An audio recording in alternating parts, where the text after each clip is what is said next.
야고보서 1장 5절에서 8절 말씀을 다 같이 합독으로 읽도록 하겠습니다.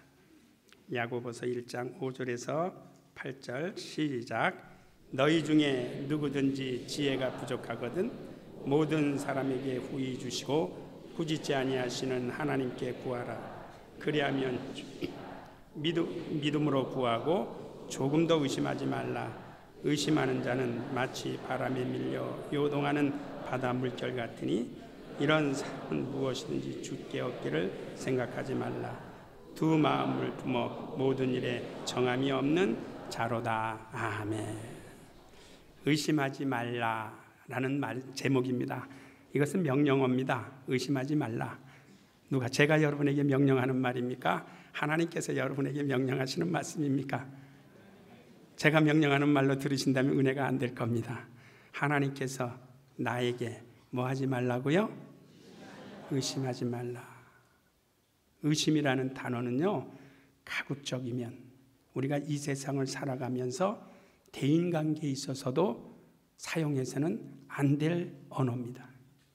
더더군다나 하나님께 대하여서는 의심이라는 것을 받지 않도록 해야 합니다. 의심이라는 단어가 아내에게 잘못되게 적용되어지면 그 사람을 누구라 그래요? 의부증, 의처증 환자라 그래요. 이 세상에 의심병이라는 게 있더라고요. 의심해요. 또 아내가 남편에 대하여 의심하기 시작하면 그것을 뭐라 그래요? 의부증인지 의처증인지 모르겠어요. 부모가 자식에게 의심이 있으면 되겠어요? 안 되겠어요? 하시는가 봐, 의심하는가 봐. 자녀가 부모에 대하여 의심 없이 끊임없이 의심을 한다면 그 가정은 행복할 수가 없습니다. 그래서 오늘 의심하지 말라. 더더군다나 하나님께 대하여서는 하나님을 의심하는 성도가 되어서는 안 된다라는 측면에서 의심하지 말라라는 제목을 잡은 겁니다. 원래 의심이라는 말은요, 의심할 때 왜 의심하느냐? 불확실성이 가지고 있기 때문에 뭔가 내가 봤을 때 확실하지 않다. 다른 사람은 뭐라 말한다 할지라도 내가 봤을 때는 불확실하다. 또 신앙적으로 봤을 때는 하나님의 말씀에 대하여 불신앙적이다. 그렇기 때문에 믿을 수가 없다. 그래서 나오는 결과가 자기 자신을 그것에 의탁하지 못합니다. 맡기지 못합니다. 그러니까 우리가 의심이라는 국어적인 의심 이 말만 생각하면 뭐 아무런 의미가 없겠습니다만은 의심이라는 단어가 가지고 있는 내부의 속뜻을 들여다보면 의심하게 되는 동기가 왜냐? 불확실하다라고 생각하기 때문에. 그 다음에 믿지 못하다라고 생각하기 때문에 자기를 그것에 대하여 맡기지 못하는 겁니다. 우리가 어떠한 다리를 건너갈 때에요, 이 다리가 끊어질 것이라고 생각하고 의심하는 사람은 그 다리를 절대 그 다리를 건너가지 못합니다. 그런데 어린아이들과 어른의 차이는 있어요. 어린아이들은 아무리 흔들거리는 다리를 할지라도 아빠가 손을 붙잡고 가면 재미있게 건너갑니다. 그러나 그 부모는 혹시 이 다리가 끊어지면 어떻게 될까라는 의심과 불안함과 두려움 때문에 괜히 마음에 초조함이 있게 되는 것이죠. 그러니까 다시 말씀을 드립니다. 의심이라는 단어 속에는 불확실성이라는 자기 자신의 어떤 생각과 판단이 있기 때문에 의심하게 되는 것이고, 또 하나님께 대하여 불신앙적인 생각을 가지고 있기 때문에 하나님께 대하여 의심하게 되는 것이고, 그런 결과로 하나님 앞에 자기 자신을 완전히 내어 맡기지 못하는 겁니다. 그래서 성경적으로 봤을 때 의심이라는 것은 하나님의 약속에 대하여 머뭇거리는 것. 이것이 뭐라고요? 의심이에요. 많이 있을 겁니다. 솔직히 우리끼리 이야기지만 하나님의 약속에 대하여 머뭇거릴 때가 우리가 얼마나 많이 있습니까? 이것이 곧 다른 말로 표현하면 너 하나님께 대하여 지금 뭐하고 있지? 의심하고 있지. 네, 그것을 성경은 우리에게 가르쳐주고 있습니다. 자, 성경에요, 의심을 해서 하나님 앞에서 책망받은 사람들의 이야기가 굉장히 많더라고요. 더더군다나 하나님 앞에 크게 쓰임받았던 훌륭한 인물일수록 한 번쯤은 다 의심해 봤더라고요. 여러분, 창세기 18장에 나오는 누군지 아브라함과 사라와 하나님과의 대화가 있습니다. 하나님께서 어느 날 아브라함에게 나타나셨어요. 아브라함아, 내 아내 사라가 어디 있느냐? 네, 저 뒤에 있을 겁니다. 그래, 그러면 때가 이르리니 내가 내게 와서 정녕 내게 돌아와서 내가 돌아오면 내가 아들이 있으리라 라고 이제 아브라함하고 하나님과의 대화가 진행됩니다. 근데 그 장막문 뒤에서 누가 들었습니까? 사라가 듣습니다. 들으니까 이상한 소리를 하는 거예요. 아니, 지금 하나님이 주책이신가? 내 나이가 얼만데, 인간적인 생물학적인 것으로 봤을 때는 다 도무지 생산할 수 없는 나이가 된데 나보고 때가 되면 아들을 낳을 것이다. 그것도 딸도 아니고 아들을 낳을 것이다. 그러니까 어떻게 했어요? 피죽피죽 웃었어요. 주책이야. 우리 하나님 참 주책.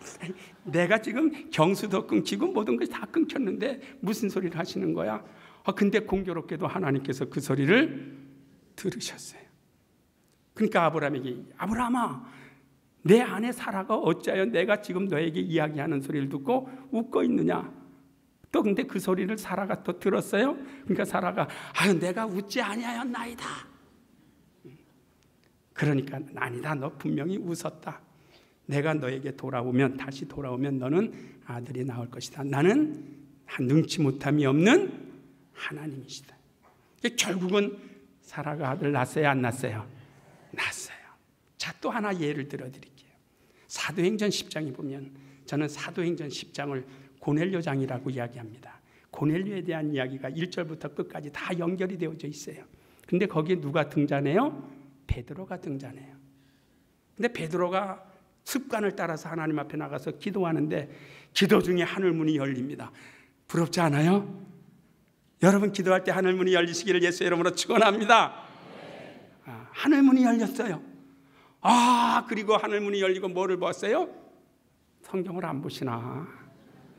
뭔가 이 통이야 재미가 있는데, 하늘문이 열리고 환상이 보입니다. 우리가 다 보고 싶은 거 아니에요? 환상이 보입니다. 위에서 뭐가 내려와요. 보자기에 뭐가 있어요. 이것을 먹으라. 아니요, 나는 먹지 못하겠습니다. 그리고 또 보자기가 올라갑니다. 이상하다. 그런데 또 하늘문이 열렸을 뿐만 아니라 하늘에서 음성까지 들려요. 하늘의 소리를 듣습니다. 그러니까 기도를 마치고 나서 꼼꼼히 생각합니다. 이것이 도대체 무슨 일이냐? 꼼꼼히 생각할 때 누군가가 문을 두드립니다. 여보시오, 여보시오. 아니, 당신들 누구요? 우리는 우리의 주인장인 고넬료가 당신에게 보내서 당신을 우리 집으로 초청을 하라 그랬습니다. 그러니까 베드로가 거기서 뭐 한다 그래요? 의심했어요. 그때 하나님께서 가라! 내가 보냈으니 가라! 하고 그 명령을 받아들인 베드로는 자신감을 가지고 고넬료의 집으로 들어가서 거기에서 설교를 하고 그들에게 안수하여 성령을 받게 하고, 또 고넬료는 이왕에 우리에게 성령을 받겠으니 우리에게 뭐까지 다 주시오 그래요? 침례까지 주십시오 라고 하는 것이 사도행전 10장 이야기 아니겠어요? 네, 그렇습니다. 또 여러분, 신약으로 돌아오면 요한복음 20장에 보면 그 유명한 의심에 대해서 대가라고 할 수 있는 누구 이야기가 나와요? 도마 이야기가 나오잖아요. 도마가 어느 잠깐 자리를 비고 왔는데 함께했던 제자 동료들이, 야, 우리 주님 나타나셨어. 우리 주님이 부활하셔가지고 우리에게 오셔서 너에게 평강이 있을지어다, 평강이 있을지어다 말했어요. 그래서 우리는 그 주님을, 부활하신 주님을 보았다. 그랬더니 도마가 무슨 소리야? 부활하신 주님이 여기에 나타나셨다고? 나는 보지 아니하고서는 믿지 못하겠다. 내가 그의 못자국 박힌 손을 내가 보고 그 구멍난 손 자리에 내가 손가락을 넣어보고 창에 찔린 허리를 내가 만져보지 아니하고는 도무지 믿을 수 없다라고 뭐 했어요? 의심했어요. 사람이 봤을 때는 정당한 것으로 보일 수 있으나 하나님으로 봤을 때는, 주님으로 봤을 때는 무엇한 거예요? 의심한 거다. 그러니까 주님이 나타나셨어요. 그랬더니 도마가 얼른 가가지고 예수의 못 박혔던 손을 만집니다. 그리고 창에 찔렸던 허리에 손을 댑니다. 아, 주님이시군요. 며칠 전에 십자가상에서 못 박혀 돌아가신 주님이시군요. 이제 내가 믿나이다. 그럴 때 주님께서 야, 그래 이제 믿냐? 보지 않고 믿었으면 얼마나 좋겠느냐. 이 믿음이 없는 자라고 책망을 하셨습니다. 그러니까 의심의 결과는 나는 의심했지만, 도마는 의심했지만, 베드로도 의심했지만, 아브라함도 사라도 의심했지만 하나님의 말씀은 완성되었습니다. 할렐루야. 이것이 우리의 신앙이라는 겁니다. 그래서 성경적으로 의심에 대한 것은요, 우리 신앙적으로 의심은 어떤 것을 가져오냐면요, 하나님, 신앙적인 의심은 하나님의 말씀에 대한, 곧 계시의 말씀에 대한 부정이라는 겁니다. 여러분, 저와 여러분은 하나님의 계시의 말씀에 대하여 절대로 불신앙적인 삶을 살지 않기를 예수의 이름으로 축원합니다. 성경에 계시된 말씀은 거짓이 없어요. 그래서 하나님은 히브리서 6장 17절의 말씀에 하나님은 약속을 기업으로 받는 자들에게 그 뜻이 변치 아님을 확실하게 나타내 보여주기 위해서 우리에게 아주 맹세로 보증하시고 보증으로 맹세하시고 약속하셨다 그랬어요. 그 하나님은 거짓말을 하시지 않으세요. 그 하나님은 그 뜻을 변개치 아니하신다라고 말씀하셨어요. 그 하나님에 대한 신실한 신앙을 소유하시기를 예수의 이름으로 축원합니다. 그것이 없으면 우리 하나님 앞에 맡길 수가 없어요. 다시 한번 제가 정의를 내어드리면 성경적, 신앙적 의심은 하나님의 계시의 말씀에 대하여 불순종하는 것, 불신앙하는 것이다라고 여러분의 심령 속에 새기시기를 바랍니다. 신앙적 의심은 뭐라고요? 계시의 말씀에 불신앙 갖는 것. 그 다음에 또 성경적 우리 신앙의 의심은 무엇을 차단시키냐면요, 하나님과의 관계, 하나님과의 관계를 멀리하게 만듭니다. 하나님의 약속에 대한 의심을 갖게 되면 하나님을 가까이 할 수가 없어요. 그러나 성경은 하나님을 가까이 하라. 그리하면 하나님께서도 너희를 가까이 해주시겠다. 그런데 하나님께 대하여 의심이 있는데 어떻게 하나님을 가까이 할 수 있겠어요? 그러니까 우리 성도들이 해야 할 일은 하나님께 대하여 의심하지 않아야 되는 것입니다. 세 번째로 성경적 신앙의 의심은요, 하나님의 말씀에 대한 내 경험을 방해하게 되는 겁니다. 여러분의 신앙적 체험과 경험이 없이는 여러분의 자신감이 있을 수가 없어요. 저는 산에 가서 금식하여 기도한 적이 있어요. 하나님, 그 전까지만 하더라도 하나님께 대하여 저도 뭐 의심이 많은 사람이니까 보이지 않는데 어떻게 믿겠어요? 그래서 하나님 앞에 정말 하나님의 살아계시면 나의 갈 길 다 가도록 이끌어 주시기를 원합니다. 내가 도무지 하나님께 대한 내가 믿음의 확신이 서지 않으면 나 따라가지 않겠습니다 라고 금식, 장기 금식을 하면서 하나님 앞에 12시 넘어서 기도굴에 들어가서 기도를 합니다. 하나님, 정말 하나님의 사심을 나타내 보여주세요. 그리고 이제 12시 넘어서 10일 금식 이후에 11일째 되는 날 저녁에 기도굴에 들어가서 기도합니다. 하나님, 정말 하나님이 계시다면 왜 내 사업을 쫄딱 망하게 하십니까? 정말 나가 열심히 하나님 앞에 봉사도 하고 충성도 하고 성경도 보고 기도도 하고 예배도 빠짐없이 참석을 하고 새벽 기도도 참석하고 주일 온종일 교회 안에서 지내고 수요 예배도 남성으로서 그때는 저녁에 예배를 드렸는데 남성으로서 혼자 가니까 혼자 예배 가니까 주책 맞죠. 그래도 참고 드리고 금요철에도 가서 했는데 왜 내 사업은 쫄딱 망합니까? 도대체 하나님이 계신 거요? 안 계신 거요? 그때 하나님께서 야, 이 집사야, 너 내가 다리 절고 세상에서 의학으로 치료하지 못한다 할 때 내가 너를 치료해 준 거 너 기억하지 못하느냐. 20년 만에 하나님이 내 다리를 치료해 주신 것을 그때 깨달았어요. 제가 1968년도 고등학교 1학년인데요. 그때의 연세대학병원에서 이창준 학생은 더 이상 다리를 치료할 수 없는 장애우로 살아가야 됩니다 라고 완전 진단 결과를 받았어요.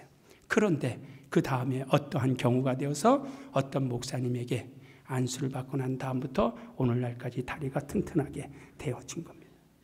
그 은혜를 20년 후에 깨달았어요. 그리고 또 기도합니다. 왜? 완패잖아요. 그래서 그 다음날 저녁에 또 하나님 앞에 기도합니다. 하나님, 어저께는요 제가 졌어요. 근데 오늘은 정말 응답받아야 될 제목이 있으니까 응답해 주세요. 그리고 또 막 기도합니다. 응답하지 않으면 나는 떠나가지 하겠어. 또 음성이 들리죠. 하나님의 응답이 오죠. 야, 넌 너무 교만하지 않았느냐? 내가 조금 가지고 있을 때 남을 무시하고 깜보고 억압하고 핍박하고 내가 언제 그랬습니까? 그럴 때 지나간 일들을 이렇게 보여주시면서 넌 누구에게 그렇지 않았냐? 근데 그 사람의 얼굴이 떠오르는 거 있죠? 맞습니다. 맞습니다. 시골에서 서울로 유학 온 그 고등학교 학생에 대해 제가 의도적인 건 아니지만 그냥 평범하게 했다고 생각했는데 하나님이 보셨을 땐 그것을 그 사람에 대한 무시로 보셨던 겁니다. 그 사람에 대한 아주 뭐라 그럴까요? 아주 아주 동료로서 취급하지 아니하고 뭔가 막대해도 되는 그러한 사람으로 제가 했다는 겁니다. 그래서 가만히 보니까 사실이에요. 그래서 또 어떻게 되겠어요? 하나님 앞에 저 회개했죠. 하나님, 나 잘못했습니다. 아무 소리 못하는 겁니다. 그리고 세 번째 날, 또 두 번째, 첫째 날, 두 번째 다 완패당했으니까요.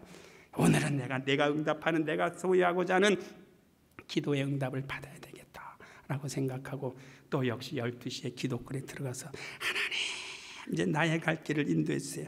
그저께는 그랬고 어저께는 이랬고 그러나 오늘은 그런 거 다 싫어요. 내가 가야 할 길만 알려주세요. 그랬더니 사업을 해야 합니까? 더 신학교를 가야 합니까?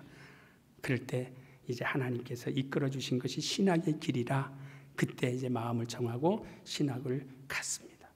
오늘 이것은요, 제가 제 자랑이 아니라 제가 만난 하나님의 체험이 있기 때문에 저는 이 길을 괴로우나 즐거우나 가는 것입니다. 또 앞으로도 갈 것입니다. 할렐루야. 그렇기 때문에 그것이 되게 든든한 믿음의 반석이에요. 지난주에 그랬죠. 심지가 견고한 자들에게 하나님께서 평강에서 평강으로 이끄시나니 이는 저가 하나님을 의뢰합니다 라고 말씀하신 그 의뢰함이 저에게 있기 때문에 그렇습니다. 오늘 우리는 기도라는 것은 무능자가 전능자에게 의탁하는 것이 기도입니다. 자, 기도는 무엇이라고요? 그렇죠. 네, 무능자예요. 무능하다라고 생각하는 사람이 전능자 하나님 앞에 무릎을 꿇는 것이 기도의 행위입니다. 만약에 우리 하나님이 전능하지 못하다면 우리가 맡길 필요가 없어요. 뭔가 던져놓을 필요가 없어요. 그러나 하나님은 전능자시기 때문에, 능치 못함이 없으신 분이시기 때문에 하나님께서 모든 일을 하신다라고 생각하기 때문에 그 앞에 다 갖다 쏟아 놓는 겁니다. 성경에 보니까 제가 하나님께 대하여 기도하고 응답 없다고 투덜투덜 됐던 것처럼 저와 비슷한 한 사람이 있더라고요. 야곱이라는 사람이에요. 이사야서 40장에 보면 27절부터 보면은요, 야곱이 하나님 앞에 많이 기도를 했어요. 자기의 소원이 있고 자기의 소망이 있고 자기의 아쉬움을 했는데 시간이 지나고 또 시간이 지났는데도 하나님의 역사하심이 없거든요. 그러니까 하나님께 대해 하나님, 어찌하여 내 사정은 숨겨놓고 내 원통함은 들어두지 않습니까? 라고 그렇게 이야기를 합니다. 하나님이 뭐라 그러셨겠어요? 야곱이 아까 뭐라 그랬다고요? 하나님, 나의 긴급한 사정이 있어요. 그리고 기도했는데 하나님은 외면하셨어요. 또 하나님, 내가 원통한 것이 있어요. 그런데 그 기도했으면 분명히 하나님께서 즉시로 들어주셔야 되는데 안 들어주시니까 아브라함이, 그러니까 야곱이 답답하죠. 그러니까 하나님, 도대체 어떻게 된 거예요? 내 사정도 모르시고 내 원통함도 들어주지 아니하시니 내가 어찌해야 됩니까? 그때 하나님께서 야곱에게 나타나셔서 야곱아, 어찌하여 너는 그렇게 내게 물어보느냐? 내 서원은, 내 사정은 안 들어준다고 이야기하느냐? 내 원통함은 내가 모른다고 이야기하느냐? 넌 알지 못하느냐? 오히려 책망하십니다. 뭐라고 책망하셨다고요? 넌 아직도 알지 못하냐? 누구에 대하여? 하나님에 대하여. 여러분, 하나님께 대하여 아시기를 예수의 이름으로 축원합니다. 야곱에게 그렇게 책망하셨어요. 야곱이 책망받을 일도 아니에요. 왜? 기도했으니까 반드시 응답이 있어야 되는데 응답이 없으니까 자기가 기다리다 지쳐서 에휴 하나님 내 사정을 숨겨놓았군요. 내 원통함도 들어주시지 않냐군요 라고 했어요. 여러분 간혹 그런 기도 그런 생각 안 하십니까? 내가 기도했는데 응답이 없어요. 그러니까 아예 돌아서 버려. 그때 하나님께서 야곱에게 야곱아 어찌하여 너는 내게 대하여 이렇게 말하고 있느냐. 너는 아직 나에 대해서 모르는구나. 나는 영원하신 하나님 만물을 창조한 하나님인 줄 내가 알지 못하느냐. 여러분 그렇게 하나님을 아십니까? 그 하나님을 아시기를 예수의 이름으로 축원합니다. 그 하나님 앞에 영광의 박수 돌리세요. 우리가 믿는 하나님이에요. 잘 모르시는 것 같아서 성경을 찾아봐야 되겠네요. 우리 이사야서 40장을 찾아보세요. 예? 여러분 우리의 믿음은 어디에서부터 출발해야 됩니까? 하나님의 말씀으로부터 출발하시기를 예수의 이름으로 축원합니다.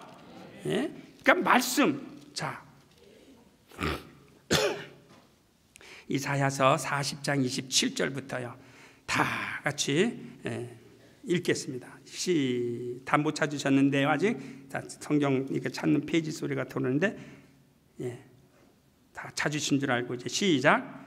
야곱아 어찌하여 말하며 이스라엘아 내가 어찌하여 이르기를 내 사정은 여호와께 숨겨졌으며 원통한 것은 내 하나님께서 수리하심을 받지 못한다 하느냐. 28절 시작. 너는 알지 못하였느냐 듣지도 못하였느냐. 영원하신 하나님 여호와 땅끝까지 창조하신 자는 피곤치 아니하시며 곤비치 아니하시며 명철이 한이 없으시며 피곤한 자에게는 능력을 주시며 무능한 자에게는 힘을 더하시나니 소년이라도 피곤하며 곤비하며 장정이라도 넘어지며 자빠지되 오직 여호와를 앙망하는 자는 새 힘을 얻으리니 독수리의 날개치며 올라감 같을 것이요 다른 박질하여도 곤비치 아니하겠고 걸어가도 피곤치 아니하리로다. 할렐루야. 야곱아 어찌하여 너는 아직 나를 알지 못하느냐. 내가 믿는 하나님을 넌 아직 알지 못하는도다. 나는 영원하신 하나님 땅끝까지 창조한 것 아니냐. 나는 피곤함이 없다. 곤비치도 아니하는다. 명철이 한이 없다. 어른이라도 자빠지고 어린아이라도 피곤하지만 오직 하나님을 앙망하는 자는 새 힘을 얻으리니 독수리가 날개를 치며 하늘을 날아감 같을 것이다. 너는 아직 나를 알지 못하는구나 하신 것처럼 여러분 하나님께 대한 신실한 믿음 있기를 예수의 이름으로 축원합니다. 이 믿음 있는 사람이 의심하지 않고 모든 걸 다 맡기는 겁니다. 기도를 한다 할 때도 의심 없이 기도하는 자에게 응답이 있다라고 오늘 본문 말씀에 말씀하고 있잖아요. 오직 믿음으로 구하고. 그 믿음이라는 것은 하나님의 약속을 이야기합니다. 그래서 제가 아까 전제를 했습니다. 신앙의 의심은 하나님의 계시에 대한 뭐라고요? 불신앙이다. 그 사람을 하나님께서 만나 주시겠어요? 그 사람에게 응답해 주시겠어요? 의심을 깔고 기도하는데. 그래서 의심하면서 기도하는 것은 마치 바람에 흩날리는 바다 뭐 같으다 그랬어요? 물결 같으다 그래요. 바람에 흩날리는 바닷가에 한번 가보세요. 바닷물이 그냥 잠잠하게 있는 모습을 보지 못합니다. 어떤 모양이든지 철렁철렁 거기에 바람만 조금 더 불고 그냥 뭐 파고가 50cm요, 파고가 1m요. 그래서 파고가 2m 정도 되면 배가 출항을 못 시키고 배가 침몰할까봐 못 시키는 겁니다.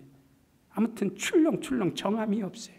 제가 지난번에 그랬죠. 사마리아 왕은 뭐라 그랬어요? 물 위에 거품 같으다 그랬잖아요. 이제 여러분과 저는 이제 제가 설교할 때는 뭔가 소통이 돼야 됩니다. 할렐루야. 그래서 설교를 한 번 듣고 잊어버리면 안 돼요. 그 사람의 말로 들으니까 잊어버리는 겁니다. 물 위의 거품 생각 한번 해보세요. 내 신앙이 물 위의 거품 같지 않은가? 내 신앙이 바람에 흩날리는 바다 물결 같지 않은가? 그건 다 의심하는 자들이 무엇인가 주께 얻기를 생각지도 말라 그랬어요. 기도는 합니다. 밤새도록 기도하는데 의심하며 기도하면 무슨 소용이 있겠어요? 차라리 10분을 기도하더라도 믿습니다 하고 자기 자신을 기도한 내용대로 움직일 수 있어야죠. 여러분이 마태복음 7장 7절의 말씀을 아마 모르시는 분들이 거의 없을 것 같아요.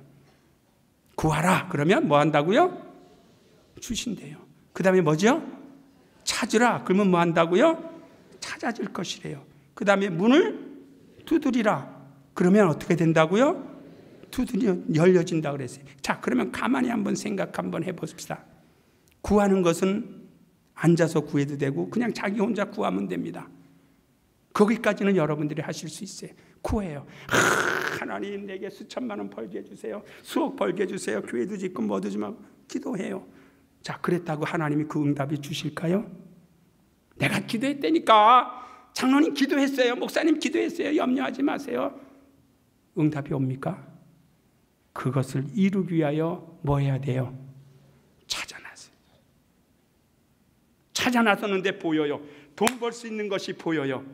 그러면 그때 거기에 몰입을 해야죠. 할렐루야. 그런데 우리는 구하면 주신대 거기만 머문다 이 말이죠. 그것도 의심하면서. 설교 결론을 맺겠습니다. 믿음으로 구하고 의심하는 자에게 뭐가 있다고 그랬어요? 응답이 있다고 그랬습니다. 믿으십니까? 그러니까 의심하지 말라는 겁니다. 자, 오늘 본문을 한번 다시 보십시다. 6절 말씀. 야고보서 1장 6절 말씀 다 같이요. 시작. 오직 믿음으로 구하고 조금 더 의심하지 말라. 의심하는 자는 마치 바람에 밀려 요동하는 바다 물결 같으니 7절이요. 이런 사람은 무엇이든지 주께 얻기를 생각하지 말라 그랬습니다. 그러니까 주께 얻기를 생각하는 사람은 흔들리라는 거예요. 흔들리지 말라는 거예요. 견고하라는 거예요. 무너지라는 거예요. 여러분이 기도하시면 하나님은 일하십니다. 여러분이 주무실 때도 하나님은 일하십니다. 여러분의 기도에 응답을 갖다 주기 위하여 하나님은 불철주야 쉬지 아니하고 일하십니다. 그런데 내가 기도해놓고 놓아버리면 무슨 소용이 있어요? 그러니까 시편 121편 말절에 내가 산을 향하여 눈을 들리라. 나의 도움이 어디서 올꼬? 오직 천지를 지으신 하나님께로소다 라는 시편 기자의 기도가 있는데 그때 하나님께서는 하나님은 졸지도 아니하시고 주무시지도 아니하신다. 믿으십니까?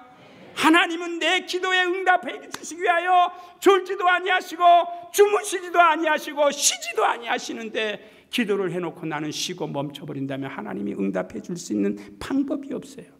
원수가 중간에서 다 물치고 있기 때문에. 어떤 병 때문에요? 의심병 때문에. 우리는 주 앞에 기도하실 때 의심하지 말고 기도하여 하나님이 주시는 행복을 소유할 수 있기를 예수의 이름으로 축원합니다. 그래서 의심하지 말자. 정말 의심하지 말자. 하나님은 곤비체 아니하시는 하나님. 하나님은 명철이 한이 없으신 하나님을 의심하지 마세요. 우리에게 힘을 주시는 하나님을 의심하지 마세요. 우리에게 능력을 주시는 하나님을 의심하지 마시고 이제 그 하나님께 대한 신실한 믿음을 나타내셔서 여러분 모두가 다 기도하는 일에 응답을 받고 우리 개혁에도 성공할 수 있도록 해주시기를 예수의 이름으로 축원합니다. 이 시간에 우리 기도하십시다. 기도하실 때 여러분 사라가 의심했으나 하나님은 하나님의 계시하신 대로 응답해 주셨어요. 베드로도 의심했지만 환상대로 이방인인 고넬료의 가정을 구원시키는 일에 하나님이 역사해 주셨어요. 도마도 의심했지만 예수님의 흔적을 보고 도마도 시인하고 고백을 했어요. 여러분 혹시 하나님께 대하여 의심이 있다면 이 시간을 통하여 다 내려놓으시고 신실하신 하나님, 정직하신 하나님, 우리에게 응답하시는 하나님께 모든 걸 내어 맡기고 자신감 있고 두려워하지 아니하고 떨지 아니하며 나의 갈 길 다 가도록 함께 하소서라는 마음과 믿음을 가지시고 우리 다 같이 예수의 이름 한번 부르며 간절한 마음으로 기도하도록 하겠습니다.